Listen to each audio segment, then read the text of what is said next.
Hello, Sensei. Hello. I'm Mamta Joshi, and Hi. I'm a student empowerment coach. Mhm, And I want to ask you a question today. mhm. If leadership is a process and not a position, then how should daily success of a leader be measured? Oh, great.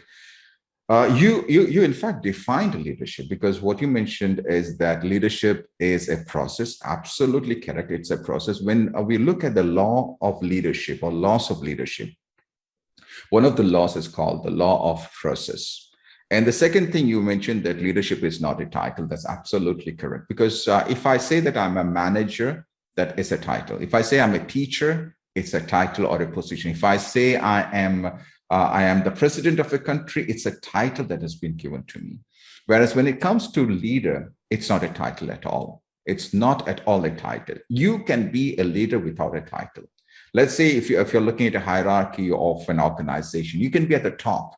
You can be the president of that organization. You can be the CEO of the organization. However, it's not necessary that you have got the leadership quality. You got the position, but you do not have the quality. Similarly, you can be at the lower level, very low level in an organizational chart, and you do not have a leadership role or a title, but you can still be a leader. Now, what do you mean by leader? This is something that I have learned, and this is something I would like to share with you. Leadership is nothing but influencing people. So you can be at the top level and not influence people. You can be at the bottom level or in the middle, and then still you can influence people. This is what something that I learned from my teacher, John Maxwell, who says 360-degree leadership, or you can be a 360-degree leader by positioning yourself anywhere.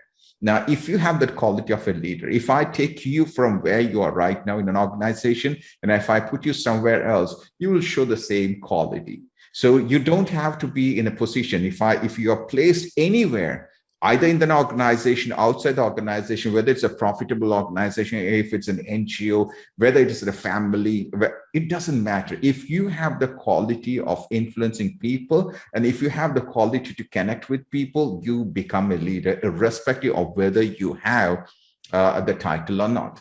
Is that fine with you, Mamta, till now? Yes, Sensei. Okay. Now, can you become a leader in one day? The answer is absolutely no.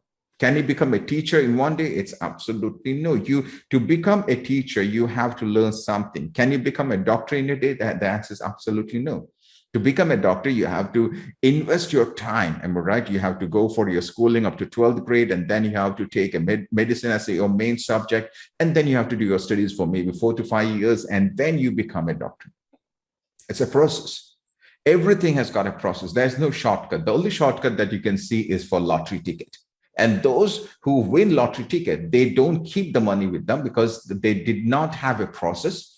They did not have a mindset. They did not plan for it. And therefore, whatever you get without planning, without a process, you're going to lose everything.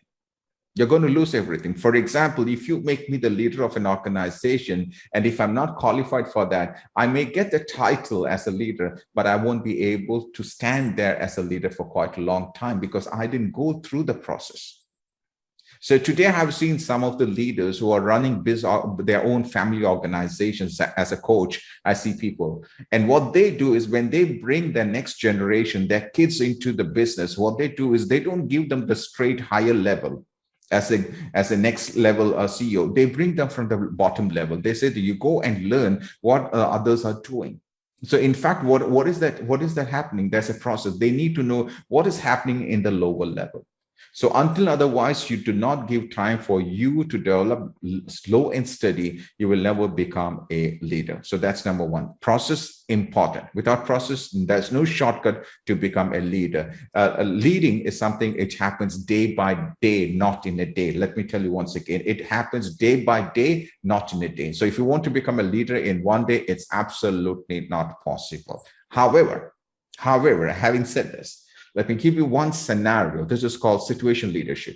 Situation leadership is, let me take an example. There's a family. There are two siblings. Okay, let's say they are twin brothers, and the father expired all of a sudden. That was a heart attack or whatever it is. And now there is one brother who is crying, saying that I lost my father. Now who's going to take care of my family? And there is other brother who says that keep quiet.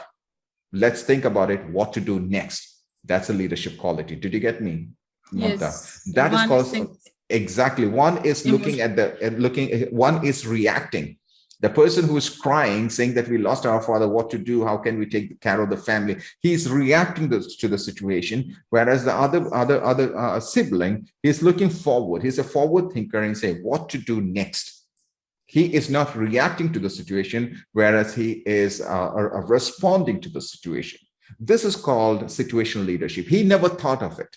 He never thought of it. He has never gone through the process. I was talking about the process till now, am I right? That you should be going through a process to become a leader. But this gentleman or this lady, young lady, she did not go through the process of I should be doing this and this and this. All of the sudden, some people, they get into the role or to the situation of a leader. They also perform very well. I hope I was able to answer that part of it.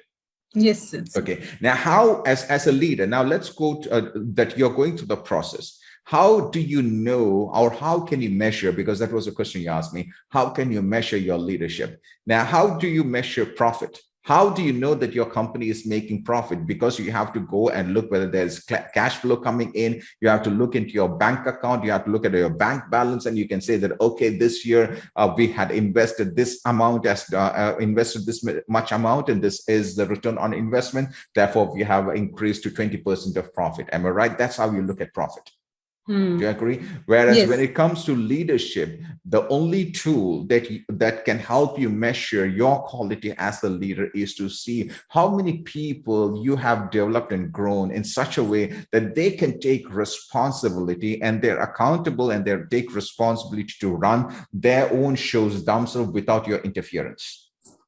Very important. If you're interfering in somebody else's what you call activity, if you have got a leader within you, there's a person who is under you, and you have to go and correct him or her every other day or every other time, or she or he is depending on you for everything, for taking action, for taking decision, then he or she has not been developed to the level to be independent and to be a leader. Therefore, your measuring tool is to see, okay, I have got 10 people who are reporting to me, and those 10 people can do everything based on their job description or based on the requirement they have asked to do without depending on me, without calling me. If you can get that answer, that means you are a leader, because you have developed not followers, but you have developed leaders. That's how you measure your leadership. I hope I was able to answer your question. That was so wonderful, Sensei. Really, I never thought like this was the way I would be getting the answer. It's superb. Thank you so much for this. Thank you very much. Before that, I need to say that if I were to be an instructor, and if I'm saying that I have got a program which will teach you how to make money, people will join in that program. Why? Because it is tangible results that I can give. I can give tangible result, that is, you invest this much amount and you will be making this much amount, and it's tangible. Whereas when it comes to leadership, it's not tangible. Yes. I can say that you can become a leader, but if I want to prove that you can become a leader, in the case of the first one, I can show you the profit, but here I can't show you the profit. You have to take time. You have to take time. There's a process for developing your own leaders, and it will take time. The result will come for sure, but it's not tangible like in the first case. So it is very difficult to say that I can make you a good leader or I can make you a great leader. It is very difficult to sell that sort of idea, or to sell that sort of course to people, because it's very hard to showcase them whether you have become a leader or not. Until otherwise, you say that, yes, my team is now capable of doing things all by themselves.